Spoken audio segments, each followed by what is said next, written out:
Hi friends, welcome to Renuka love Anand channel. நம்ம சேனலில் புதுசுனா subscribe பண்ணாதவங்க சப்ஸ்கிரைப் பண்ணிக்கோங்க.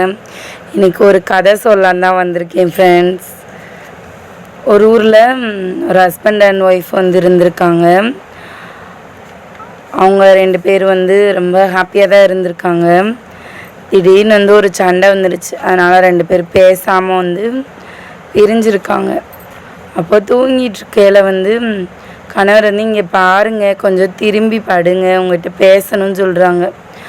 மனைவி சொல்கிறாங்க, அதெல்லாம் முடியாது, எனக்கு தூக்கம் வருது, போங்க.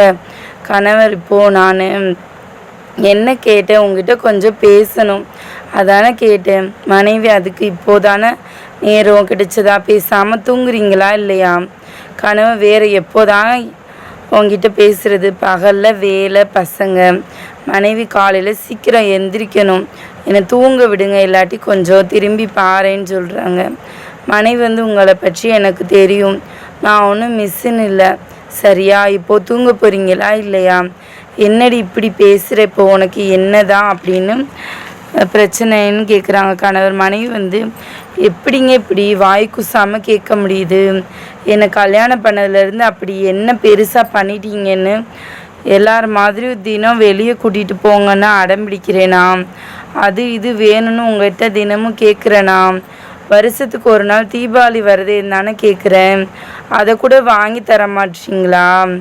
நானும் மனுஷி தானே, புரிஞ்சுக்கோங்கன்னு சொல்கிறாங்க. சத்தியமாக அவனிடம் இதுக்கு பதிலே இல்லை. கவலையுடன் சாரி, தூங்குன்னு சொல்கிறாங்க. மனைவி, நான் கத்திக்கிட்டு இருக்கேன், தூங்க சொல்கிறீங்களா? இப்போது என்ன தாண்டி பண்ண சொல்கிறேன்? திரும்பி பாரு, என கேட்டது ஒரு தப்பா அப்படின்னு கேட்குறாங்க.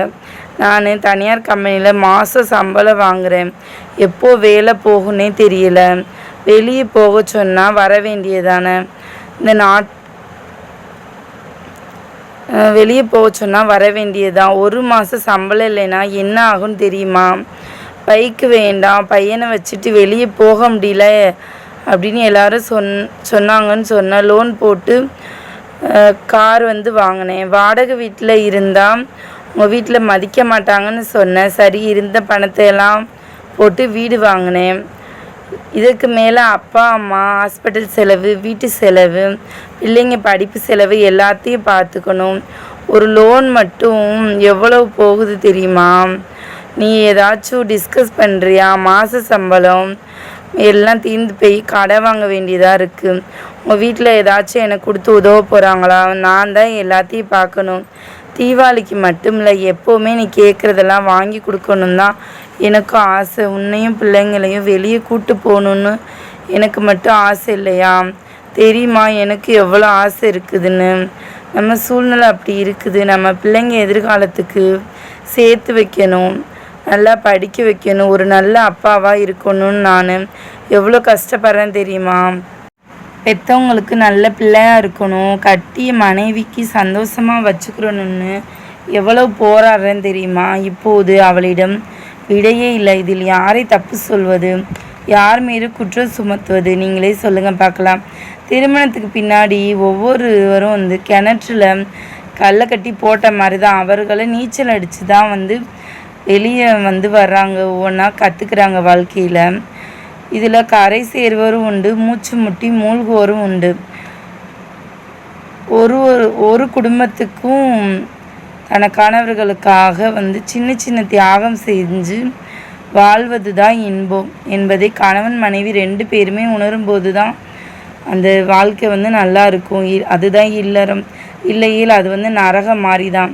மரத்திலோட பூக்கள் அழகு தெரியும், கனியோட ருசியும் தெரியும், அது காரணமான வேரை பற்றி யாருக்குமே தெரியாது.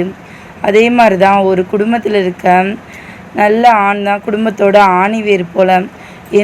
தன் மனைவி பிள்ளைகளை விரும்பி கேட்பதை வாங்கி கொடுக்கக்கூடாதுன்னு நினைக்கிறதே இல்லை. தன் குடும்பத்தின் ஆலய செலவுகளை நினச்சி தான் அவங்க ஆசையை அடக்கி வச்சுக்கிறாங்க. இந்த கதையிலேருந்து என்ன தெரியுது? சிக்கனமாக வாழ்ந்தால் தான் நம்ம நல்லா வாழ முடியும். அதனால் கணவன் மனைவி 2 பேருமே ஒருத்தருக்கு ஒருத்தர் விட்டு கொடுத்து சந்தோஷமாக வாழுங்க. இந்த கதை பிடிச்சிருந்தா லைக் பண்ணுங்கள், ஷேர் பண்ணுங்கள், கமெண்ட் பண்ணுங்கள். நம்ம சேனலை மறக்காமல் சப்ஸ்கிரைப் பண்ணி உங்களோட கருத்து என்னன்னு சொல்லி கமெண்ட் பாக்ஸில் சொல்லுங்கள். இது மாதிரி நம்ம கதைகள் தொடர்ந்து போடலாமான்னு சொல்லுங்கள். Bye friends.